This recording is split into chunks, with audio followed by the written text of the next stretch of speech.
bah prophète on a ce qui prophète Kingani. Non, non, non. Doumé Montréal, il est présent à Zanaï. Attends, s'il vous plaît, s'il vous plaît. Il ne faut pas cracher des choses dans le ministère prophétique. Il ne faut pas cracher. Oui, que le ministère, non, sauf le ministère prophétique. Tout le monde a un prophète, il est prophète. Prophète. Bon, prophète de la nation. Na coupé ce conseil, Yebisa, Mouton un prophète de la nation. Azong la classe. Azong la classe. Parce que, au moment où on a un prophète de la nation, il faut le coyer autant. Est-ce que Congo n'a dit ça, dans la nation, dans la République? Dans la République. Mais comment nous sommes dans la République? Au lieu de se proclamer comme un prophète de la nation, quelle nation? Nzamba zazo batangati. Pour yoza na République, azo renommé yo. Nation na gata République. C'est que Nzamba soumaye l'été. Mais tu es sage. Il ne faut pas dire que je suis un prophète de la nation. C'est une grande erreur. Mais les hommes de Babé Nabiso de Bazana Poto, l'homme pardon, Tangana va prière. Zambela Ponangan, Zamba Pesa Mukanda. A Kena Poto, Awa Banako Nabama Bati. Azo Bengo Lissoum. Mais Kena Poto aura passé à Zana 30 ans à Keninga Mama. À Zana 40 ans, 60 ans. Nous tous ça qu'on a en Molo en Zambé. Tout le monde a prophétie, c'est stopper ça. Et ça d'accord, ils ont dit la match, c'est pour nous dans 4 services en 2003 en 2004 non. Aux alliés prophètes, Zambasalo grâce aux ala messagers près des rois, près de notre président. Ça dit yo Moussa na yo pesa la chef de l'État ni. Message. Il y a tous les prophètes à ville à Kinshasa, baganga na ba TV. Parce que na ba côté na chef de l'État.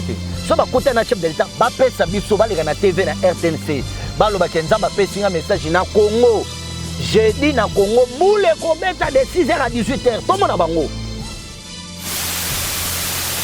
Le tel professeur Romi qui commence à avoir le sous-vêtement noir. C'est ça la prophétie. Donc Zamba Fani na ton naïe pour avoir atteint la carte couleur la sous-vêtement basé sur la tête. Bon bah la sous-vêtement. Yo me connais pas quand une prophétie au sous-vêtement, on a dit que le soir ni il y a rose. Tu as chocolat.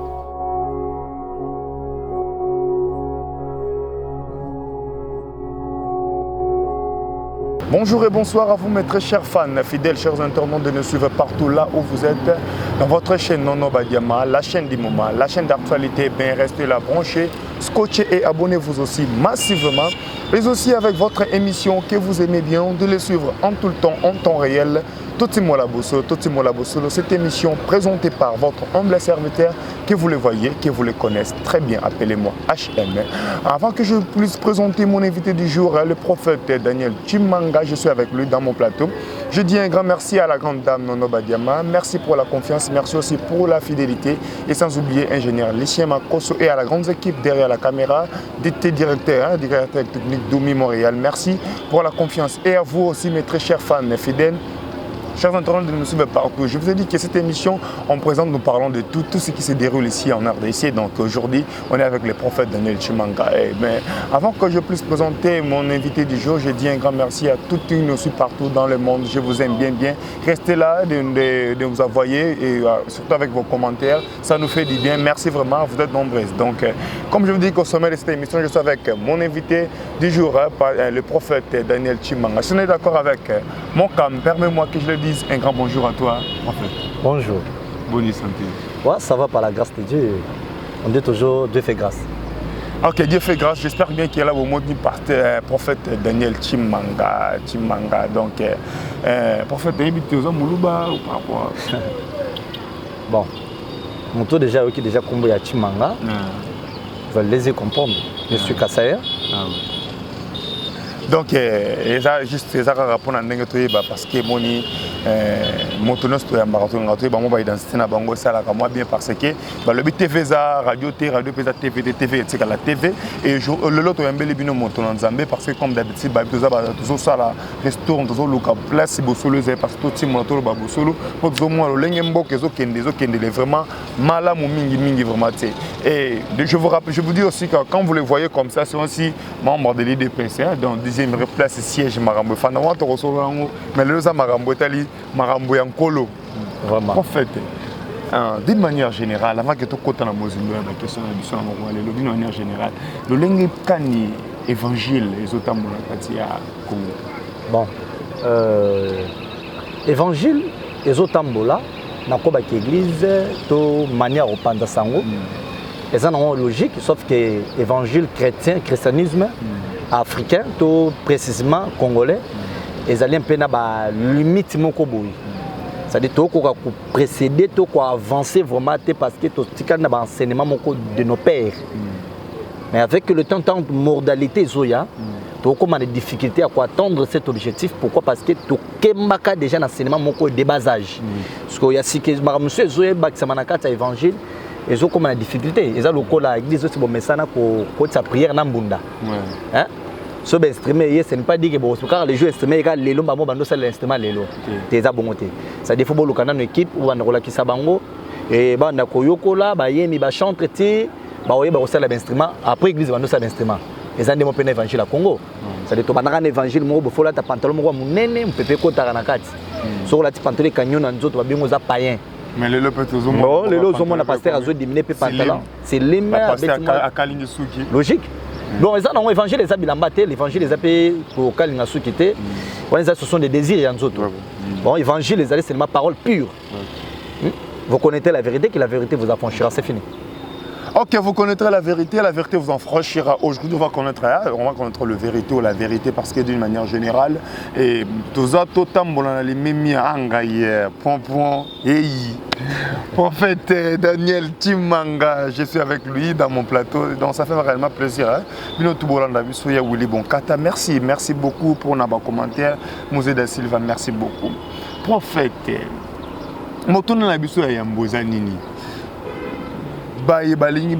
parce que non, comment dirais-je, parce que ce qu'ils ont absolument message dans politique tout le bateau bandimi bazoko bazomié société. Vous avez un prophète. Est-ce que nous avons combien de types il y a prophète? C'est un tout le mécano ko limbo pour tout le monde a ba misusu ba benga ka ba prophète. Merci pour la question qui est comme casse. Le docteur a mérité que toutes les questions soient médecine. Médecine, voilà. Pour que aille vraiment qu'on y a nous malade parce que ça nous sala attendre. Donc dès avant de jamais couper ça na tonga na betaté parce que na ba beta ngote. Donc toutes les questions concernant les types prophétiques. Bon, dans la logique du monde prophétique, tous allez dans deux catégories à ba prophètes. Première catégorie, on appelle les catégories vaillants. Et aussi, deuxième catégorie, messager. Na type facile, selon la Bible, prophète mangeur, na prophète mineur. Prophète mangeur, azam moto azo mona musika, mangeur préminaire, azam moto azo se limiter na babilo comme koboye. Il y a parmi des langues prophétiques, c'est-à-dire parce que dans le monde de prophétie, dans la logique, tu as 5 langues qui ont englobé le ministère prophétique. Et là, tu as dans songe, ils ont partenaire aussi dans le domaine de la prophétie. Et deuxième, tu as dans la parole de connaissance. Troisième, tu as dans la vision. Et tu as dans la voix audible, dans la voix intérieure. Et tu as dans le langage, tu as dans la prophétie. C'est-à-dire, dans la logique, il y a 6. 6 langues, et 6.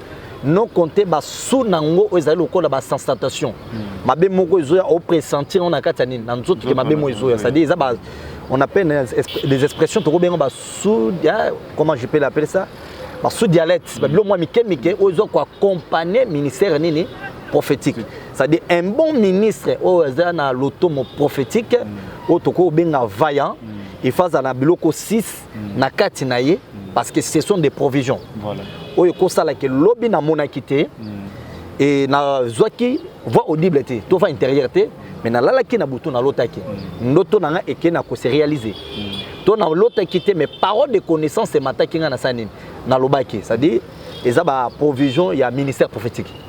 Donc prophète ceux qui par exemple les moutoroz alali alala qui ndoto ndoto moko boy mais ko ya lobité yem so monde em sur likambwane salemi mais les Cambo déjà na déjà. Donc on appelle ça ba type ya ezali ba aspect biloko ezo ko conclure na ministère prophétique. On insiste très bien. Les 6 na lobby tozali na vision. Donc muto na pas ko comme avec prophète. Non. Attention, kasi on comme des zones na Mboka Congo. Des zones de Kotiana. Les airs de côté place.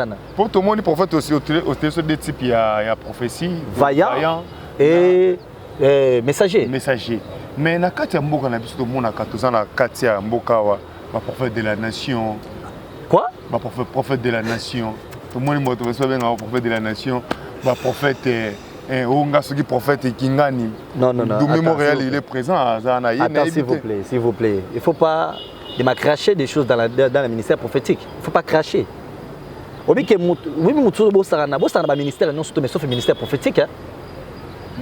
Tout le monde a un prophète, il est prophète. Bon, prophète de la nation. Na kopé ce conseil, yebisa muto zo menga prophète de la nation. Azong la classe. Azong la classe. Parce que au moment où zo menga na prophète de la nation, il faut le koyeba otanga to tangati. Est-ce que Congo na biso toza na nation to toza na république? Dans la république.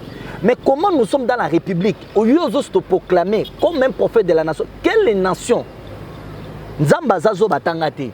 Pour yoza na république, azo renommé yo nation na kata république. C'est que Nzamba souma était. Mais Dieu est sage. Il faut pas dire que je suis un prophète de la nation. C'est une grande erreur. Mon seul Nzamba azo utiliser ba terme ba propos ya bouyi. Na koyebi c'est vraiment clair azo dans nos classes. Voilà, cela veut dire que nous sommes là bon. Cela veut dire que pour nous, prophète de la nation, et c'était pas prophète de Nilesi. Depuis le prophète de Nilesi, il y a 10 ans, na Congo, tu es prophète de la nation. Bon, j'ai salué mon vieux, place Azali, et Nene Solo Komoko. Moi, mon cœur, mais ça n'a pas salaire, mon colo passe la carrière. Oui, que moi, mon cœur, attends, à Zonguluma, à quoi maman gagne la gueule, yo, zo quoi, pas nini. Mais mon colombo maman zo mana basama pa bana balabala mais tout elle bako ko na terrasse moi na tembe ah maman yo pourquoi maman bina robeta yo so ya ko raté ngola seta mais maman robeta yo mais ça quoi déjà a tempe pas pour nini makozo ça dit ce qui me colo akoye il faut qu'on reconnaître ya koye prophète de la nation te vie place na sala ka je peux appeler c'est une erreur parce que toza na république l'année et aussi toza na ba l'onction ya prophétique toza na onction royale. Pour comparer onction royale na onction il y a nation té. Royal ça veut dire quoi? Dieu t'a rétabli comme un prophète du roi. Parce que na Israël ils allaient bon. Le col la président na biso Félix Azali. Ba on nous baza permis na président. Ce sont des coopérants. Ils ne sont pas des serviteurs de Dieu. Oh, par rapport mais je dis clair, je ne marche pas des mots. Nous sommes des serviteurs. Il faut le dire. C'est en vérité en face. Entourage, il y a président Mobimba. Ce sont des coopérants. Arrête cette histoire-là. Ce sont des coopérants. Par rapport à quoi? Oh. Mais on reconnaître un véritable arbre à travers l'air. Oui. Tant qu'on va commettre un ancien président, bazo PCE conseil. Bazolo ba vérité pembe na été bazo kende pona b'intérêt na bango yebisanga prophète abima na mboka oyo apesa ma message concernant République démocratique du Congo pas prophète basé message ni ba pesa oyo yebi yango ba prophète de baloba nini message nini baloba que no mboka ndeza boina 2023 président de la République président Honoré Joseph Kabila Rosa toujours en place et puis à l'obis message nini on message mboka wana message individuel papa tika biloko zo bana message à Kabila ndo lempa Kabila mafuta na nzoto pour que soka lobi bongo Kabila ko ninga nzoto akoti na kata pesi bo pesa enveloppe apesa bango enveloppe tant babi malibanda nanu kutu bakoma d'église monter makofe bandane c'est ça les coopérants parce que coopérant tel seulement intérêt na yi abi que loro na zolo batala ebe namba musu bazo kusidir na poto Azana papa na Kinshasa on a prié ba muso bela sanza ba longa Kinshasa ba ba prophète na Kinshasa na poto ba koma déjà ba coopérer titre pastoral c'est bonga déjà mais na l'église yo so mona pasteur na longa na Congo kena na poto za toujours pasteur de kamba za pasteur na poto o mno zolo kanga ba problème belé hein c'est là mon tour na parce que ba pasteur muso do mona ba ça pe na l'église na poto to ba sambela na bandaku papa na lobby hein soki tobi to tanga ba pasteur na poto o ba vanisi ba misala na poto misala na poto misala nzambe en ordre a bon difforme le nzambe benga na Congo baza combien de fois musu ba 50 euros à belé o no stoyo ba yeba le ba suka wapi to longa ba vanti tout ça même misala nzambe c'est l'œuvre de Dieu je dirais à chaque fois l'œuvre de Dieu ce n'est pas une poubelle Les hommes de Dieu, comme si Moussa Nzambe poubelle. Tant de désirs naïe. Place à comment que non. Donc, abandon bon de la macasse, pour tant aux na Congo, tant que poto prière ici. Combien des hommes de Babeng abisso de Vazana poto l'homme pardon tchanga na prière. Ça me la pona ngan Nzamba pesa mukanda. Akena poto awa banda ko nga bama bimbate. Azo benga ngoli sum. Mais akena poto ora pasteur azana 30 ans mais akena maman. Azana 40 ans 60 ans. En fait, Daniel, Koloba mingi parce que yope o nzele zana no molai. Na ko person numéro ba na belé bazana poto babenga na boyaka. Bazé belé. Bazé belé na Paris, na États-Unis, partout. Babandi ko benga Daniel lelo na poto ta. Daniel na bandi Moussa Nzambe lelo ta. Na yebi ke bobandaka lelo to bandango depuis le boutale maman banda. Oui, bien très bien. Na yebi ça la bongo ça le roi Jérémie. Prophète Daniel. Tolingi toyeba to kota to bandaki na question na biso. Moto na moto nyoso tout de to bota maka to za tata to za na maman. Oui. Si pe na misala o to ko yekola to na encadrement to zo kapé to za la rapé na batata oyo ndeti na koloba na kozala na prof na ngai moko boye. Soki to yena ngambo na bino ba prophète ba pasteur bozala ba père spirituel ba tata molimo. Oui oui oui. Siko yo tata molimo na yo. Sa place na tata molimo te père de la foi. Bon, ça va. Ça langage oyo d'une manière biso ba. Mais c'est grave tout ça là. Père de la foi na yo zanai. Bon, je salue l'apôtre Walo Mutenga Malachi. Et je pense que ça a pris beaucoup de temps. Nazamono na leki na makolo na ye. Aujourd'hui, naza ko œuvrer na ministère Église mission d'évangélisation la Mère de l'Éternel au nazali représentant égal. La communauté MM. Ngan naza représentant nango. Je souhaite tous les enfants de mission d'évangélisation la Mère de l'Éternel partout place nazali na saluer bango. Et na saluer encore mentor le bishop Ariette Lofondo. Ça détend na longwa qui a papa porte Walo bané de 2008. C'est tout ça qui ensemble na ancien Dédé. OK. De naiki ko vrai et pas ya maman Ariette place na yebi ko bakisa encore au nazala au penazalelo. Bon, par rapport à père de la foi na yo na Wale Muchenga. Au moins papa na sous ndengeni parce que on estime déjà comment d'ailleurs ko boya déjà papa na molimo déjà papa comment boya déjà apporte mukuna comment d'ailleurs ko boya yo comment bengele mona limemia na ebité est-ce que yo peut osana eloko malamu o mona papa na yo papa za toujours dans le vrai parce que mukuna ba comment ko benga e pasteur bon mutuna za bon ce que j'ai aimé à mon père c'est quelqu'un qui n'aime pas des blagues. Ça c'est un. L'apôtre Walo, je pense que Soka Landi émission Oyo a se poser un peu des questions belé. Et tout le monde a une blague. Il y a un peu de bêtises sur les grands Namboka Congo. Et ça passe pour que combat apôtre Ebi na Katianine. Na Katia bêtise c'est quelqu'un qui se respecte à Makas parce qu'il y a une place à Banda qui n'a pas de na place à Zo qui n'est bon. Namokili, il faut faire ça bon témoignage pour na papa, faut faire ça témoignage mabe pour na papa té, c'est que mutu so zanga derrière té. Aussi na mon a bien respect, a ko lo ba jamais derrière papa na télé té. Mais c'est mon père. So naza le loza tout malam. Ouais. Donc on estime c'est gada mona mabe. Bon. O lingo tanga ba komba ba tutro. Nazo tanga ba komba so yango yango tuzo mwana mboka. Bon.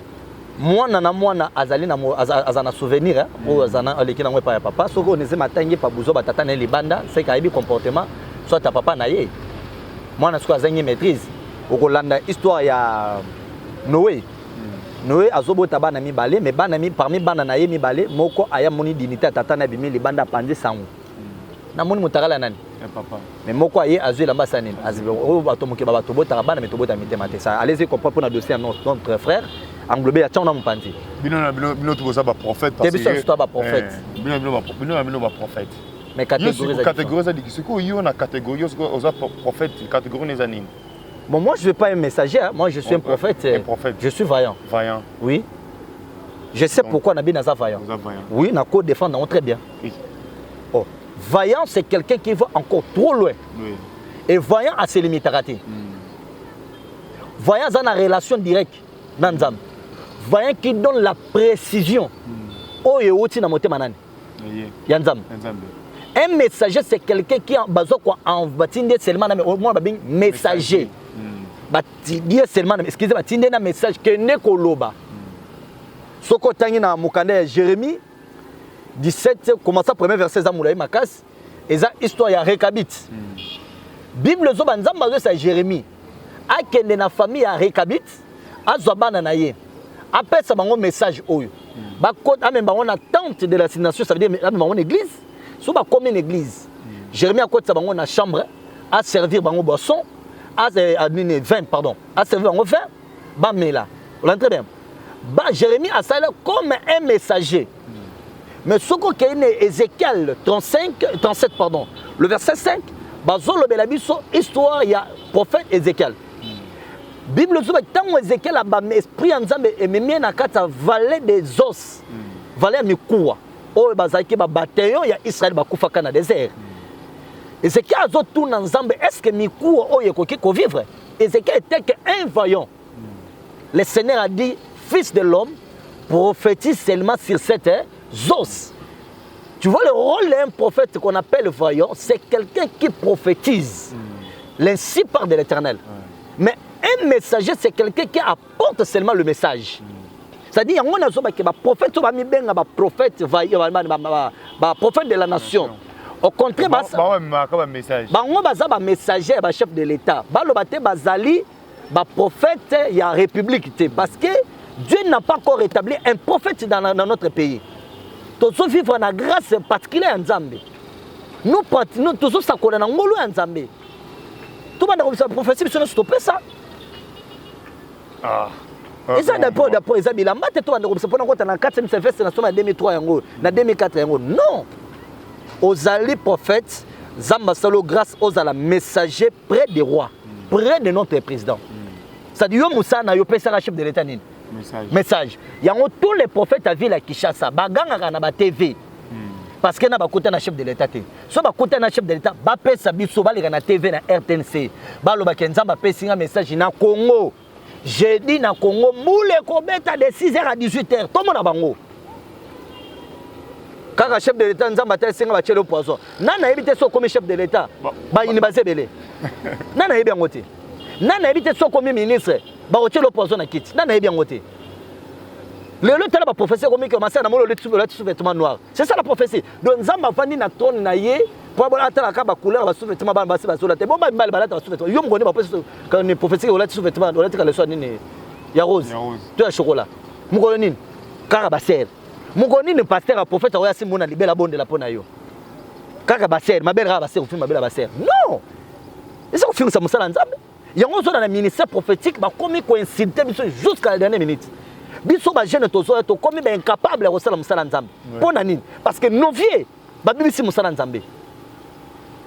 Ce que tant ba comprendre que ba leki ba yebi vérité. Ba komo ba petit ba ça va aventurier. Ben na bino est-ce que ben là? Ben na bino. Et né ça veut dire quoi? Ben né ba to oyo ba bandi musala. Papa ene na ngai abengami na kombo ya Jonsi. Azalaki capitaine, azalaki judoka RDC, mais tu as en Angola, c'était mon aîné. Quel aîné tu me dis? Bongo ben na bino, ba papa na bino ba apôtre Paul Moulé, Paul Mutombo, ba Denilé sur autant ba Kizami na Kibila, ba bon, tout le baboya, Aza est né na âge. Même si na maintenant si na phrase na ngate. Aza est né na âge. Aza est né par la foi, non que par l'esprit. Voilà, on peut être. On peut être. Je suis d'accord avec vous. Ok, merci. Aza est né par la foi, est né na âge. Et né l'expérience, il y a Moussala. Mais par l'esprit, Aza est né. Parce que l'esprit, il y a Katinaye. Et il y a Nimbo Ajinangote. Oh, bah, tiens, Katinangaye. Et il y a Ajinangote. Sur Aza est né par rapport à nous. Il y a longtemps, on posait question, il faut au manuel très bien. On a au manuel question très bien, parce qu'il n'a qu'à répondre en place. Ok, donc bon, j'espère que tu comprendre. Hein? Donc, on a gagné la place où il se retrouve. Ceux qui peuvent se retrouver, le prophète est là. Hein? Donc, si on a besoin, ma bonne délit, prophète Azawana, à rebond de la pour nous parce que nous avons besoin de malo besoin de bima. Tu veux que bazaka ba kanda na ba né na ba kulutu na bango na ba pasteur beto yebite mais biso to ça la musala mi tourner za ngai ba réponse za yi. Donc prophète Daniel. Tout le monde a des prophètes, des pasteurs. Ceux qui sont à la base de la destruction de ces pays. Tous les époques, il y a Kabila. Dès Kabila a tiré pouvoir. Tout le monde a ensuite une époque, il y a Tshisekedi. Toujours des prophètes, toujours des pasteurs. Et puis avec des fausses prophéties, acte de ma bé, ceux qui c'était dans le colo, autre monde qui ont fait prophète, c'est d'abord que son âme repose en paix. Tous les bâtés, n'a pas féticheur, si vous prophète, vous êtes là, vous les prophètes et les pasteurs. Vous n'a pas prophétie dans le kuta, puis ils ont ça les baratés, ils ont un rapport à Kanyaka. Nani, moni, bo retifiaka, bo bongisaka. Tant bo benga prophète, aventurier, ils ont manqué nzambe respect. To lobi aventurier de bino ba prophète bo bomi mboka. Que loba bino batu bo salela nzambe bino batu. Bo tse ko finga mkombo prophète. Il faut respecter phrase bo benga prophète. Loba biso bato bon bino bato bo sa bino bato na pe. Changa vraiment entre parenthèses. Oui. Parce que ngana na mtu wa classe na bangote. Ba miko na ba âge mais ba barambo ba buzo ba salana. Ngada nende na fani bona ko sala ngote.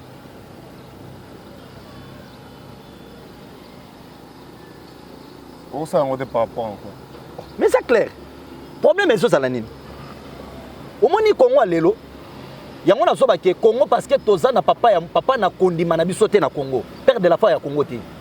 Et père de la foi ya Congo to ana yete.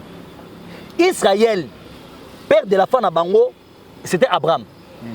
Lelo bazo tambola na institution o Abraham asanini. Atike na bango. Congo père de la foi biso sanani. Yamoni kibudi kibudi leki trop. Tant on a bengi bango ba coopérer au solobi tes prophètes ne dit pas ça ne dit pas. Mais ce sont des coopérants. Non ba coopérer ba aligner mon église bango papa bango no so ça iloko moko. Ba so aloko. Yango so alinga ba chef serviteur ba yate. Parce qu'on a découvert des vérités. Yo so na ba réunion ba tata mo na chaîne gaso sana kati. Ba lo ba ka ba chaîne gaso. Do kamba ba chaîne kati wana. Ah di. Malembe na nuko malembe na panze blom so na panza wote ya. Tiens soko panza ba to loba kasi tout ce biloko wana tout se respecter mais quand on loba pour besoin besoin to comme mot c'est très important prophète na lobi hein tala nazo faire un petit parenthèse moi muke vous pensez makambo eleka kinano ya au sommet ya communauté na bango na bato baza ba responsable ko leka bongo bato baza ba responsable et ko leka bongo au sommet nano papa tout tika ko des années tenga d'année na kufwa na sanine na zui pasteur na che place après na moni pasteur na ko fanda semaine télé intérêt na ko zonga na kati église te bala mona na changer na zui mwana na comme c'est place na ce sont des bêtises et ça sous musala nzambe te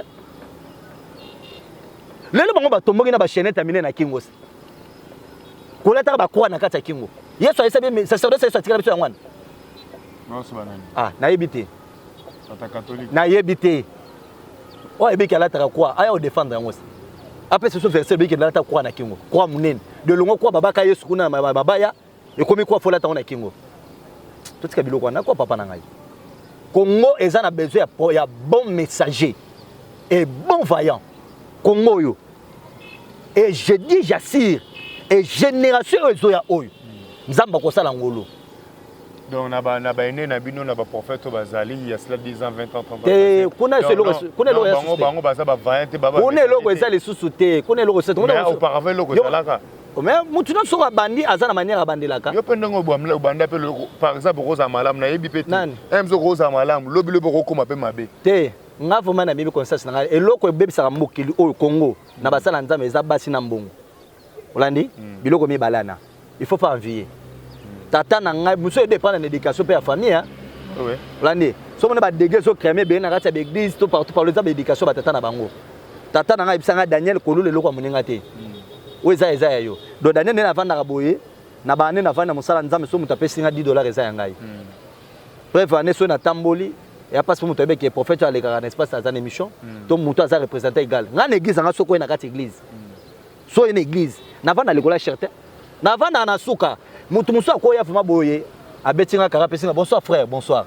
amati kwa chaki atei tango asi sa ko ba yebise ke non tango totem sa pasteur représenter égal église bata bo prophète na telem a changer ma mombote bonjour papa pour nanine bazara pressionner na biloko za nini oui frappa ngai na conception na ngai moto apesa nga valeur eza nzambe eza moto ya mokili te tout le monde yango parce que prophète donc prophète pena s'est déplacé aye basé belé te bon pour le lopé nanu pena te la kololobi ya kopesa ne nanu penza te non il faut pas dire ça mutuka natamo na mutuka te lopango eza ba fertilité kasi nini yango susu nanu te lwani lobi la comme lo ya ba denilesi ah kotanga kombo na te Zamina kibila via mo sa théâtre nani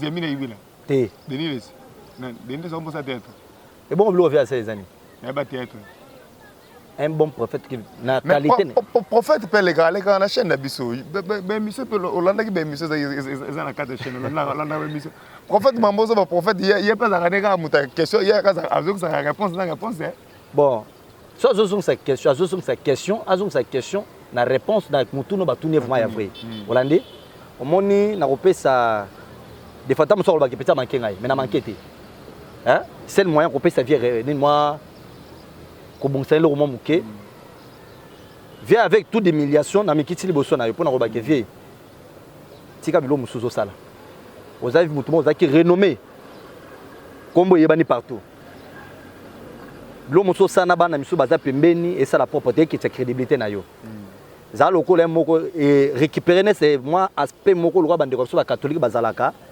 soka moni kope simbité to akomi mukolo ake vanda na yela akomi lwa ancien moko boba na ko consulter donc on a besoin de connaissance na yo sagesse na yo soki musala zo sembate na ye pa na bivie osala ndeni ne pour réussir une époque moko boy et là on est là à une époque te banda ko leka osala ba plaisir moko boy mais zo continuer zo finir sa musala nzamba do vie ko tana ma bongisa place na kata soko leka na ba monde ba média te ba lilo nzamba to ba besoin de connaissance ça na kati na yo ba na besoin ba théâtre ko mo leka na te parce qu'ils a propreté. Donc sa propreté, j'espère bien que Thomas, prophète, les a donc balé qui n'a bino ba pesi moi conseil moi na monge ba beta kambona mukolo pa bina oui oui tu dis que zo comme na souka prophète tout ça la toute dernière question na biso photo chité prophète et là on y rôle ba parce que tout monde ba pasteur ba zo comme belé ba pasteur ba bini belé ba prophète ba bini belé Moussa Moussa est-ce que ça ezaka permis mutfu za la kaka pasteur fongo l'église yango zo tinda ba professeur de ma toujours à l'okuta papa nazo ke nempe moi rapide pour na bongisa Moussa nzamba loba ke bêtise na bande na susute wa loba bêtise oyo abanda susute ke Moussa nzamba ba safety ba komi belé ya komi na thermomètre pour ba ke basala nzamba komi belé non a komi na thermomètre te na biso tango mona été parce que na ko risque na fulai OK est-ce qu'il y a komi na thermomètre pour ba ke basala bible zo ba ke elanga nanga eza munene basala ba moké mais ça na ko na yo. Comment le Congo n'a pas réclamé que la population de Congo est belete? Mon Gonzamo a réclamé le Kwanate. Kaka yo était moi yo le ni que non ni nazabo et Congo ni l'église ni pasteur comme belé. Il faut arrêter ces histoires là. Ceux qui ont belé au tirana musala nzambe, zonga qui ne sala kopo muso tanga pesa, atanga rapé. Atika musala nzambe ke musala muso. Na yebi yete na tche mpanzi. Le problème c'est quoi? Au moni ma prophète na pasteur bazaka na rancune moko ya. Ngana zaka na rancune na mutu te problème na ngana ba ndé vérité. Vérité n'est comme ça bato ba rancune. Soko ebe suyo kende bongisa mabelo ko bande so ba bêtise na te. Parce que ngana ko te tango nzamba benga kinga benga ngana yote. Yo nzamba benga na ndeno ngapenza mabenga na ndenge na ngai. Soko lo expliquer bato nzamba benga ko loba nini. Na mona mutu mo pembe soit na mona ki ba soso na zoko na kata ndako moko boye na sabo tout ça tu le loko en église. Mutu moko ta tela ko déterminer nzamba zaka boya zaka azate. O nzamba menga en personne to kanga nzamba na boto ta mona azate atika biloko wana. Donc toi tu zaka biloko wana te. Musala nzambe avec le temps na génération zoya je sais que nzamba rotia biso loboko ba vie ba mitungisa te carrière c'est que déjà mopanzi donc ba combien ba za déjà ba brebi déjà ba za déjà ba mopanzi ba déjà mopanzi ba tiki ba jeune ba sa musala to na ba rankina bango te eza musala nzambe musala nzamba rankina eza la raté ba ke mopanzi ba comprendre que ba koli ba tika pe ba jeune to sa musala pe ba pasteur na ba prophète na pasteur te na prophète ouais na zolo ba d'une manière générale ba pasteur na ba prophète bo bongisa pe na ba kombe église ba aide de l'éternel Bunzu de l'éternel. Si tout le monde est comme na ba insanité de l'éternel. Ah ouais, eza problème anene pasteur a remis so boti mwana na ya koli abandi omisa ta mwana za muke abandi pesa ba prophétie mwana za musala nzambe munene nzambe a convaincre ngai. Non seulement pour la petite temps au kola, atika la bord pa ya nani. Ya père nai. Plus non donc to zonga to zonga. Prophète. Lelo yo za représentant légal l'église, vous appelez na bana. O bobanda kana bango. bandakana bango botwandi kotonganda kumale malembe ti église ekoli mais lobi le yo kolemba ekomi kaka il faut moi nazala ponga nakenda musika te Moïse mbi elelo oyo ya komana silowe to yokuna pe mukuna koma préparer pe nani mwana na yeno wenga nani trésor mukuna to yokuna na nini papa sikatenda nema ye wana kuna zwa yo mona ba passer au molongo le église le rocher kuna utaki cité bete nyo sona tout consort là par rapport à ezaba bandaki ba boutique mais comme ce que ba supermarché tant que zaki boutique bazaki na vision munene te tant que comme supermarché ne ba comprendre que bon supermarché qui ne pas voisin te tout ce que ça va na compte sa famille mais ngal ba quand même des fois ba na no église ba bien très bien na ba pas mon sala oyo na senga nzambe ape musangana kufana ke na ngaya parce que mabele ke to na sa moyo oyo olandi statut na ngaya église parce que naza document conformément à la loi de notre pays et tant ba kende pona légaliser nazo ba mikanda conformément à l'état ba conseil na ba tuna comme plusieurs fois en fait mes caractéristiques au statut aux hommes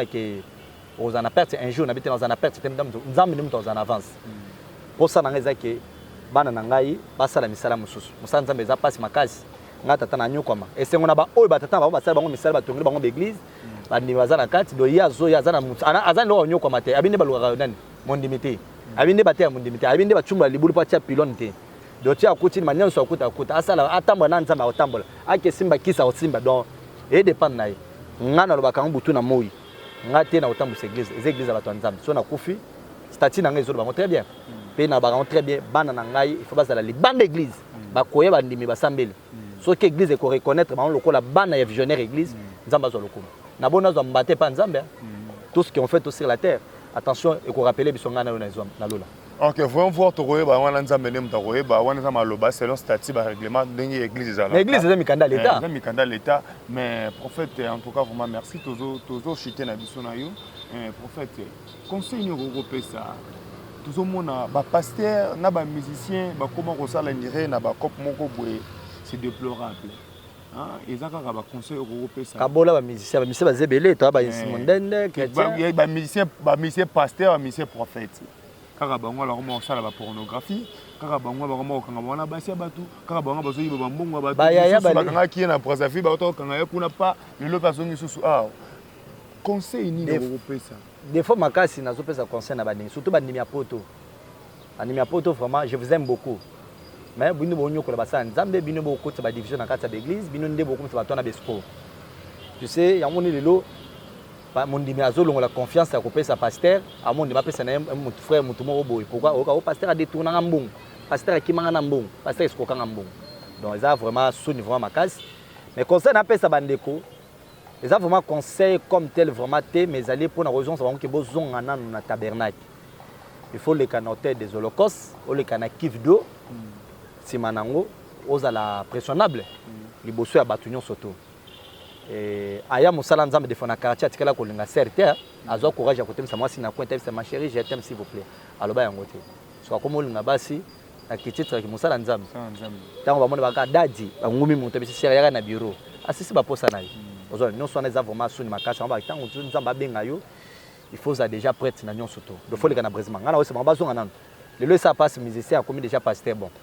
tema nzambe mutu abenga mwana jugé mais on ngana zo senga ba bêtises bazo sala ba bêtises basala ce sont des bêtises eza bêtises il faut pas coller en cravate eza ba bêtises bon ba tika yango bazonga na makolo batata na bango ba enseigner bango bala kisa bango comme un serviteur de Dieu et tirette na ya chaka ngo kadena so mosala nzambe obi côté tirette kadena te c'est que tu n'as pas un serviteur de Dieu un serviteur impudique vraiment de yo za serviteur de sexe non que serviteur de l'Éternel. Tant que ça nous a mosué bambon à mon dim. So on retransmettre mon diminin. La Bible dit on donne ce qu'on a. Tant que yo yibi bon à mon dim. C'est maintenant au bon de répondre à mon temps. Au PC sonné. Mon transmettre qui mo yibis. Ya mon abandim ba ko mo boka lokote bo so pasteur. A to sala kindu mo no tene ma se o sai kindu ai papa na sala ngote. A longoli zem papa o longoli papa ngasa. Pasteur a longola zemi na mon dim. So ye sanga so ga ye pa na ngai pona tele banzam na te nini. Allons là j'ai na pasteur so retourner c'est allons là j'ai na frère na habité na allons j'ai pour na nini pasteur ça allons c'est déjà prophète allons c'est déjà tout changer. OK, merci tout changer, on est arrivé pratiquement à la fin, je ne sais plus si prophète maloba no kozanga maloba suka maloba suka na pona mokolo lelo parce que na yebi ke ozanga ko pesanga flèche te maloba suka pona mokolo lelo et puis tout dernièrement na yo na mamina sto le dosali synthèse et puis motuna suka ezali est-ce que parmi ba prophètes parmi ba pasteurs est-ce qu'il y a vrai pe bazali na kati mboka na biso to ko espérer pe ke na ba ene na bino na ba kulutu na bino na ba obo ba sala ba komo to ko espérer pe un jour na grâce na yo rolo ba na biso so ngi pe otanga ta ba kombo bon ngala ko bimso pe 5 kombo ba to wana so o bisela ngandene yo komi ngai ça va kasi à vous tiens à vous papa oh question na ma réponse en paix nazo reconnaître marche na ye papa na biso à la borne nani pasteur Vernon Jacques Vernon question na ma réponse en paix nzamba pambole makasi grand o na kola na moderne ye wana c'est fini bongo kini cham nazomona mosala nzambe moko te na samo na bi na monité bongo na lubi na monité papa prophète ozonyo kwa mapamba na lubi na munoko na nga na moni papa tika biloko na ko tika apôtre mukuna nazolo batika ko mutu na mutu azana ba kope nazo sala na biloko papa nanga tokomi déjà na so tika biloko na na lobi obi na mosa moto ko na ba pasteur ba chef coutumier ba pasteur ba ko ba nganga ba ke coopérer na ba chef coutumier ba ke coopérer na ba tom ça va pour mais to suki wana prophète eloko lo suko rolo ba pese numéro na yo na ba bazo lando parce que na mone comme le roi to ko so na te to so na te de vérité yo ndo zo ngote na ba kombo ba tumo ba ta mona logique ya nzambe te ba to so nzamba sa bosa na bango to tika ka pardon eza problème te na pesi ba to bazo landa yo baza na besoin un message fort na yo na numéro contact na yo comment est-ce que l'église ezali ba rozwa yo et puis soki oza na makamuni no rolo bana bateau ba Rolanda pour que émission comme on a souka. D'abord on a remercié présence Nayo. Merci. Et aussi mon frère Zana c'est ma caméra que Dieu vous bénisse. Zamba Pambola Nono Diamant. Vraiment je vous aime beaucoup. Que mon Dieu te bénisse encore de plus que na ko lo baté que Nzamba lobelinga passe à prophète le motala ozabiga mutana poto. Mais c'est Nzamba tel singa boité. Arrête cette histoire là. Faut dire nzamba pambola na mosala oyo otepo ke ba pansango e panzana kitoko nzamba cha lobo ke ne peka liboso parce que ça besoin maloba basa nzamba amen ke nzambe apambola église mission d'évangélisation la mère de l'Éternel place Nazareth visionnaire de l'église nzamba bénir tous les ministres il y a église la mère de l'Éternel et mingi vraiment ya kolobezate soko za besoin kutana prophète Daniel numéro de téléphone nanga izali 082 plus 243 82 9 44 44 08. On a bandé très bien. Plus 243 82 9 44 44 08. Vraiment, moi si na retour. Oh bébé na motema. Bébé mana petit manga. Vraiment oh motema nzamba pesa nga yowana, nzamba pambole makasi, nzamba ba témoin nanga. Et vraiment c'est ça. O lo bananga suka na role ba yangwana parce que na monelo lo ba belete mboka kongo suki biso motema nzamba pambola mokonzi mboka que j'aime beaucoup Félix Antoine Tshilombo Tshisekedi vraiment sala musala kongo ekangola masoko sisi na makama ba gouvernement gouvernement soko sisi chef de l'état kota na makama d'église pardon ba conseiller na bi bokoloba te mais boluka boloba chef de l'état soka sisi kaka makambo ya nini ya l'état akota na makambo église l'église 1 bazoyi ba l'état de l'église va semer des ordres dans Mboka Congo. L'état ça n'a qu'yongol. Kola pambola biso. OK, là merci là donc une très belle forte, une très belle message, une très bonne forte message de la part il y a Thomas, prophète Daniel Chimanga alobina mokonzi tata mokonzi ekolo donc soko sisi makambo ya état de siège kota pe na beta église pe nano parce que l'église bazoyiba mbongo ya mboka bafuta pas quoi terre bafuta rappel pas côté l'église belé pesa na ba mikanda te. On est arrivé pratiquement à la fin. Si vous avez aimé cette émission, dis un grand merci à la grande équipe derrière la caméra Doumi Montréal. Merci et dire aussi un grand merci à la grande dame Nono Badiama. Merci pour la confiance. Sans oublier ingénieur Lucien Makoso en dehors de la Belgique et aussi à vous mes très chers fans fidèles de nous suivre partout là où vous êtes. Je vous aime bien et restez là branchés scotché, abonnez-vous massivement et je profite également de de saluer mes très chers fans qui me suivent partout dans le monde. Mosé da Silva, il y a Willy Bonkata, merci à Arafat de Soba, merci à Maman Adrien Antrichokiso, merci à Madiela Magloire, Madiela Zaza de Castro, moi c'est qui toque à Batou. Zaza de Castro, Madiela, merci à Fils Mpaka, André de Bella Bella, merci de message qui va message d'un lundi prophète à Pessi. Ceux qui ont besoin de prière, besoin de l'isolo, rejoindre prophète numéro Zaki Wana Bobenga Bosolanaye, Michel Longa Pierre Seria Tongo, merci pour la confiance et merci Nabil Nosotubo Landangai, merci na Conscience Mapuka, Martin Di Avatar de Chicago. On est arrivé pratiquement à la fin. Je dis un grand merci à vous, mes très chers fans. Merci à Nengo Presse Abisso Matoyi. Merci à Nengo na ba commentaire na bino bozosala et zosala biso malamu. Et voilà, prophète yeyo otokom na suna suka. Tomona ni mbala sima to yebi ki mbala sima to mbasu prophète azawana po na kopesa na ba question no se koya o ba rola émission, je suis prêt ya ko répondre. Donc nazana après na bangelo côté eza musala nzambe. Toté yaka déjà na ba média, toté yaka déjà na l'église. Il faut pas aux monter aux autres le quoi la rancune ou ezaïe. Mais rien prêcher la parole de Dieu parce que bandeko bazali banda bazala sauver ou bazana local bazala peut sauver. C'est ça notre émission. Vraiment, je vous aime. OK, merci. Boki message donc ceux qui ba message maloba émission de ça les laisser bino bolim za to fingi moto to ngi kombo parce que ça exemple ezala ki bongo. To monani mbala yasima.